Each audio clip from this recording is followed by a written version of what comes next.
A lot of urban legends involve stories that take place on the road. But the following story puts a new twist on the idea that there's no room at the inn. At a typical hotel, a mother and daughter are vacationing together in a strange city. And the stress of travel has taken its toll on the older woman. Please sign the register. Thank you.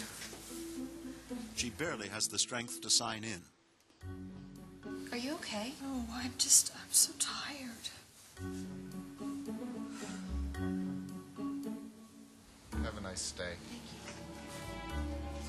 you. By the time they get to their room, Mother feels very ill. Meanwhile, her daughter unpacks and is increasingly concerned. An hour later, Mother's feeling worse instead of better. So they decide to send for the house doctor. Hi, can you send a doctor up to room 313? He soon arrives and examines the mother thoroughly. He then assures them that it's nothing serious, just a case of the flu. He writes a prescription along with directions to a pharmacy, which is some distance away. Thank you, doctor. You're welcome. I'm just gonna get the prescription. I'll be right back, okay? The young woman makes her mother comfortable, then goes out to retrieve the medicine.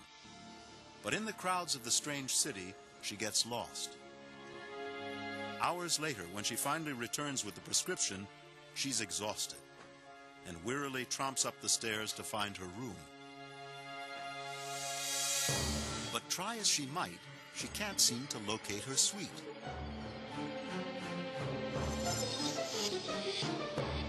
She walks up one corridor and down another with no luck.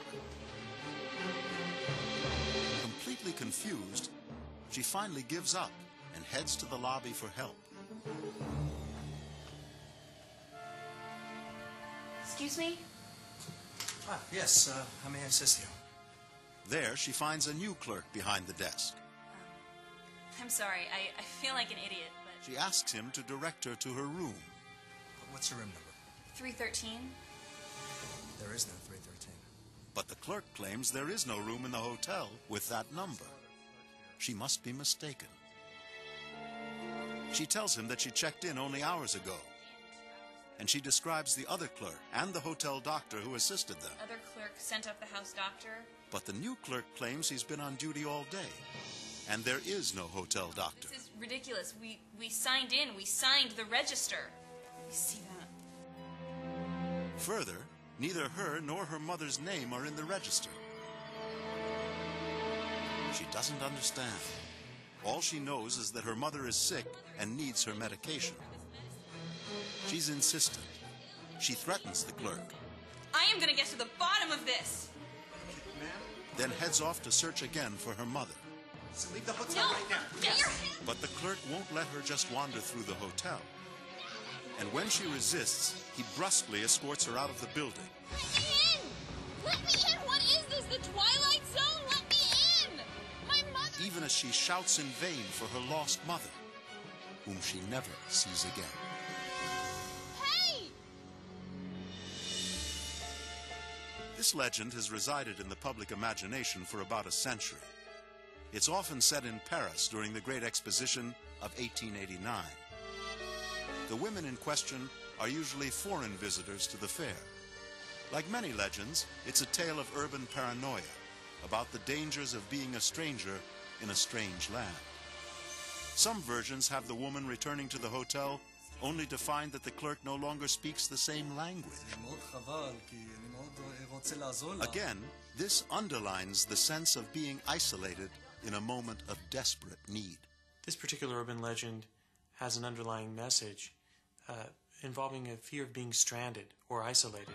For example, the daughter in this particular scenario is left stranded and her loss is unacknowledged, and she has to contend with it. It's a fear that we might have of losing something without others acknowledging it. Such tales are psychological thrillers that play with the protagonist's mind and challenge their very sanity.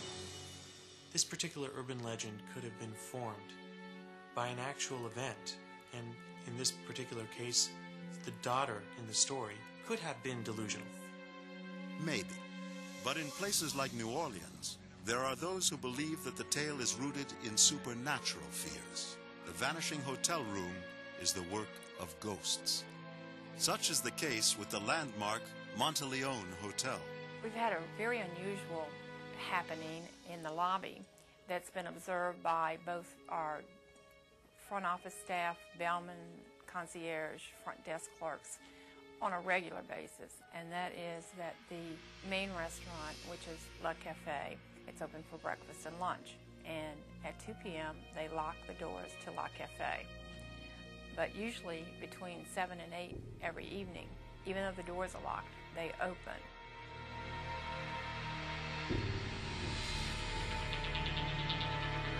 And then close by themselves again. And it's really unnerved both guests as well as our personnel. These bizarre goings-on are said to be the ghosts of the Monteleone family themselves. Generations of accommodating spirits who still keep watch over their historic guest house. Like many hotels which cater to superstitions, this one has no 13th floor. But guests have reported strange events even on the floors that do exist. Witness one couple's experience. They were trying to get to their room on the 15th floor, but the elevator stopped on the 14th floor. And when the doors opened, there was no one waiting to get on the elevator, but they felt it was very, very cold. So they said, well, let's just get off here and investigate this. And as they started walking, the more they walked, the colder it became. And as they went further down the hall, they saw what they described as images of children. So haunted hotels are nothing new. But the Hotel of the Legend isn't merely haunted. It's actually remodeled by otherworldly architects. How can there be any credibility to this part of the legend? Well, in Palo Alto, California, the famous Winchester Mansion is an off-kilter monument to what happens when builders use blueprints designed for the deceased. The owner was Sarah Winchester, who built a house which she believed was accommodating to kind spirits, but confusing to sinister entities. It's a baffling labyrinth of dead-end stairways, skylights in the floor, seance rooms, and doors that lead to nowhere. The sprawling 7-story mansion contains 47 fireplaces of every shape and style to warm up the 161 rooms. There's also 40 staircases, 13 bathrooms, and 10,000 windows. In this place, it's easy to get lost. All of which goes to prove that a belief in ghosts can actually produce a daunting maze of rooms and hallways in which a sickly, solitary woman might seem to disappear. Nevertheless, the legend is untrue. There are no reports of ailing mothers who vanished. No prescriptions written by non-existent doctors. No hotel clerks who suddenly speak a different language. I can't understand you. Hey! This is one hotel legend that just doesn't check out. In this story, a woman's search for her mother proves futile.